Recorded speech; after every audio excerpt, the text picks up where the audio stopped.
मतलब तुम कह रही हो कि ये जो अर्थराइटिस है ये एक लॉन्ग टर्म प्रोसेस है, राइट?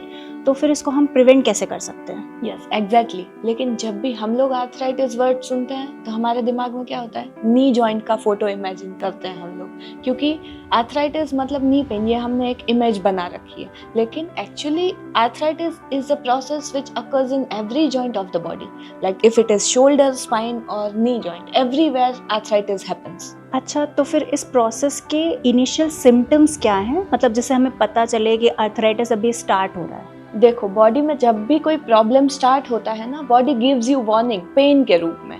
नी जॉइंट में ये सबसे ज्यादा देखने को मिलता है क्योंकि it is a weight bearing joint of the body. तो पेशेंट को चलने में, स्टेयर क्लाइंबिंग में, सब में पेन फील होने लगता है। लेकिन हम क्या करते हैं, we take pain killers for that and we subside the pain. लेकिन इसी इनिशियल स्टेज में अगर इसको परमानेंटली सॉल्व करने के लिए कोशिश करें तो आर्थराइटिस की प्रोसेस को हम काफ़ी हद तक स्लो कर सकते हैं, अगर इस स्टेज में हमने अच्छे फिजियोथेरेपिस्ट के गाइडेंस के अंदर ट्रीटमेंट ली तो। पर सुना ना, मोस्टली लोग बोलते हैं कि उनको घुटने में कोई दिक्कत ही नहीं है, तो ऐसे लोगों को भी क्या केयर की ज़रूरत होती है अर्थराइटिस से बचने के लिए? देखो, ये जो तुम पूछ रही हो, ये हम इसको प्रिवेंटिव केयर बोलते हैं। हमारे बॉडी के अंदर का मटेरियल है वो वेयर एंड टेयर मटेरियल है, जितना यूज करोगे उतना घिसता जाएगा। Some get early degeneration, some get late degeneration. Physiotherapy treatment का रोल है अंदर के मटेरियल को स्ट्रॉन्ग बनाए रखना, राइट? अपने जॉइंट और बोन्स के आसपास सॉफ्ट टिश्यूज के लेयर है जिसमें मसल्स, लिगामेंट्स, मेनिस्कस, ये सारी चीजें हैं। आप इस स्ट्रक्चर को, सॉफ्ट टिश्यूज को जितना स्ट्रॉन्ग रखोगे उतना ही आपके जॉइंट को और बोन्स को बचा पाओगे।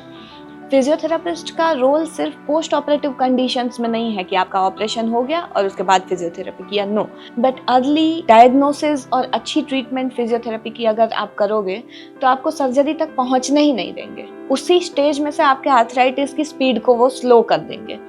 90-95% केसेस में सर्जरी की ज़रूरत ही नहीं पड़ती अगर अच्छे फिजियोथेरापिस्ट के गाइडेंस के अंडर आपने ट्रीटमेंट की तो। अच्छा सुनो ना, हमारे यहाँ स्पोर्ट्स में भी ना बहुत सारे लोगों को मैंने देखा है कि उनको शोल्डर जॉइंट अर्थराइटिस वो हो जाता है, तो मतलब इसके बारे में कुछ बताओ मुझे।